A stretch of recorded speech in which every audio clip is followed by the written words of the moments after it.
গান দেখো হুৰ দেখো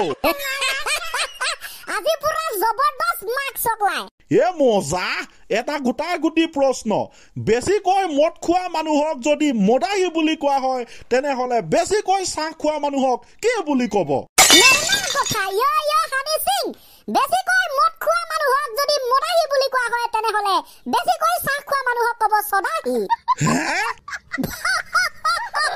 নহয় না ছাৰ মদাহী মদ খোৱা সদাহী চাহ খোৱা মদাহী সদাহী ধুনীয়া মিলিছে আইও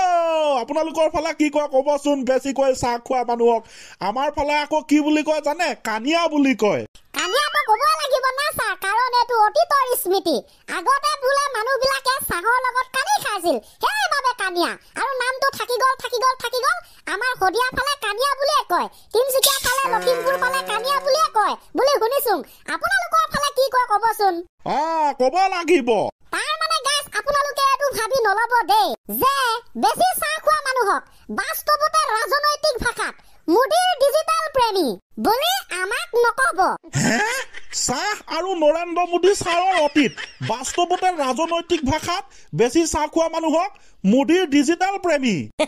বন্ধুসকল গতিকে অকণমান এই কথাটো ভাবি চাওক ভাবিলে ভাৱনাই খুন্দা মাৰি ধৰিব মোদীৰ ডিজিটেল প্ৰেমী ঠিক আছে মদাহী সদাহী কানিয়া এইবোৰ গ'ল এতিয়া আহিব আমাৰ ভাৰতৰ কথালৈ তহঁতে ভাৰতবৰ্ষৰ নাম কি জানো 5টা নাম কচোন আইও ছাৰ কি জেগাত দিলে প্ৰথমটো ভাৰতবৰ্ষ দ্বিতীয়টো ইণ্ডিয়া 3 নম্বৰটো হিন্দুস্তান তাৰ পিছত তিনটাটো পুৰাপুৰি হৈ গ'ল ভাৰতবৰ্ষৰ নতুন নাম আমি জনাত আৰু দুটা লাগে মোক মুঠতে 5টা ভাৰত ইণ্ডিয়া হিন্দুস্তান পাকিস্তানটো বেলেগ কিয় হোৱা ৰে হিন্দু বুলি ক'ব নেকি ছাৰ হৈছে ভাৰত ইণ্ডিয়া ভাৰতবৰ্ষ এতেকা ইণ্ডিয়া আৰু কি আছিলে হিন্দুস্তান হিন্দু বুলিও কয় তাৰ পাছত হেয়া কি জানিলো আৰু মই আৰু এটা জানো লাগিছিলে ভাব মনলৈ আহিব কিন্তু অহা যে নাই একদম ছাৰ ওলাই অহা নাই মানে জাষ্ট মানে পেটত আছে মুখলৈ ওলাই অহা নাই ওলাই আহিলে মানে টুপুলুককে বুকি দিম আৰু হয় না একেবাৰে ছাৰ হয় ছাৰ জাষ্ট মানে ওলাই অহা নাই শুন মই কৈ দিছো কি পাছত ঐ হোমৱৰ্ক দিলো যা ঘৰত ভালকে চাই আহিবি সেইটোকো নাজানে ইমান চমু হিন্দুটো বাৰু মনলৈ আহিলে ঠিক আছে হোমৱৰ্ক এইটো কাইলৈ চাই আহিবি ৰকে যদি নাজানো মই কৈ দিম আৰু গাইছ আপোনালোকে জানে নেকি 5টা আমাৰ ভাৰতৰ নাম জানিলে কৈ দিব 4টা হৈ গ'ল আৰু এটা নেজানিলে নেক্সট ক্লাছত মই কৈ আছো দিয়ক বাৰু ছাৰ তেনে যদি এইটো আমাৰ হোমৱৰ্ক যদি জানে কমেন্টে কৈ দিব তেতিয়াহে আমাৰ বিচাৰিবলৈ বেছি টাইম নালাগিব নহলে একে হ'ব না বেলেগৰ ওপৰত নিৰ্ভৰ জয় জিন্দাবাদ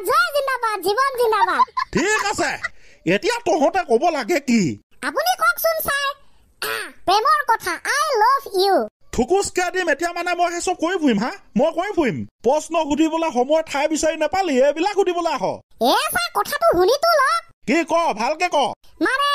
এই যে আই লাভ ইউ ৱৰ্ডটো আছে ৱৰ্ড মানে এটা সেন্টেন্স আই লাভ ইউ টো আচলতে ক'ত সৃষ্টি হৈছিল ক'ত আৱিষ্কাৰ হৈছিল আপুনি গম পায়নে কোনোবা এখন দেশত বছ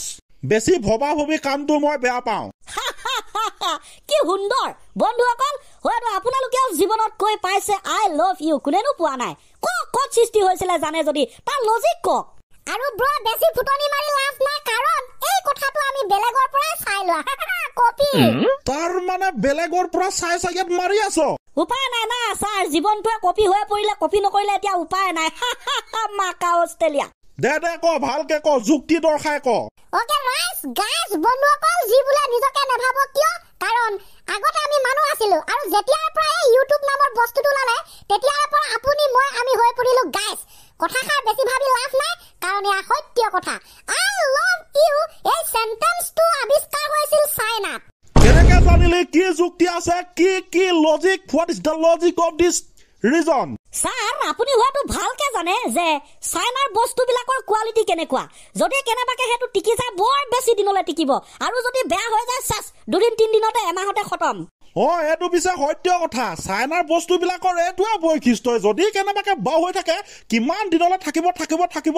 আৰু কেনেবাকে যদি বেয়া হৈ যায় 2 দিনতে চেছ 3 দিনতে চেছ এমাহতে চেছ 2 মাহতে চেছ finish tata bye bye good bye গতিকে ছাৰ এইটো বৈশিষ্ট্য মিলাই দিয়ক এতিয়া আপুনি আই লাভ ইউৰ ক্ষেত্ৰত টিকিলে মাক চকলা যদি ভাল হৈ থাকে তেনেহলে বছৰ থাকি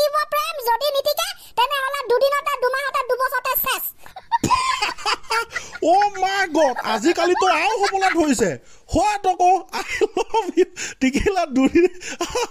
বছৰ বছৰ থাকিব নাথাকিলে দুদিনতে চেছ আৰু ইফালে চাইনাৰ বস্তুবিলাক থাকিলে বছৰ বছৰ থাকিব নাথাকিলে বেয়া হ'লে দুদিনতে চেছ গতিকে গাইজ এই গোটেইবিলাক সংযোগ কৰি গোটেইবিলাক মিলাই চাই মেলি এটাই প্ৰতিপন্ন হৈছে যে আই লভ ইউ এই চেণ্টেন্সটো আৱিষ্কাৰ হৈছিল চাইনাত দে বহুত মজা ঠিক আছে দে সঁচাকে মানে কি হ'ব নহয় দে এটা হাত তালি হ'ব লাগে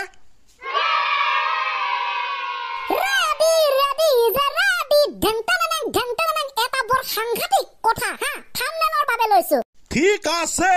গাইস কংগ্ৰেছ হৈছে চুৰ ৰাইজৰ তেজ খায় আৰু আমি কিয় কলো যদি জানিবলৈ বিচাৰে তেনেহলে এটা কথা শুনক কংগ্ৰেছ হৈছে চুৰ ৰাইজৰ তেজ খায় আমিও প্ৰথমতে ভাবিছিলো অ মাই গড কি এইটো যেতিয়া আমি হে নিউজটো চালো ভিডিঅটো চালো তেতিয়াহে গম পালো থাম্বনেইলত লিখি থৈছে কংগ্ৰেছ হৈছে চুৰ ৰাইজৰ তেজ খায় কিয় কোৱা হৈছে যদি জানিবলৈ বিচাৰে তেনেহলে আপোনালোকে আমাৰ ডেসক্ৰিপচনত যাওক এটা ভিডিঅ লিংক পাব ফেচবুকৰ ভিডিঅ নিউজ চাই দিলে গম পাই যাব ঘিংকিলিক কথা শুন ইহঁতৰ কথা শুন कारण थामनेल लगे ना हमको आपको क्या बोली भागता है कोई नहीं जानता है हम कैसा लोग यहाँ में रहता हूँ আৰু মাৰ বঢ়িয়া আৰু মাৰ क्या हुआ দে হ'ব দে বেছি টেপটেপা থাকিব নালাগে হোৱা বৰষুণ আহিছে এতিয়া হৈ যাব ক্লাছটো ছুটি 10কে গন দিম এটা পলাবি কি কয় বিলাক গন্তি কৰিম এটা পলাবি ওকে হ'ব দিয়ক ছাৰ আৰম্ভণি কিটো নেমাৰ নি ক্লোজিং এইটো থাকি গল নহয় কি যে হ'ব তেনে যদি লাহে লাহে ফাউণ্ডেশ্যনটো মাৰি দিয়ক উপায় নাই আৰু ঠিক আছে ৰেডি 1 2 3 গো দুচকুটো সপোনে ভৰা কাগজত চিয়াহী লিখা আমি হলো দুখীয়া নিচলা টকা পইচা লগত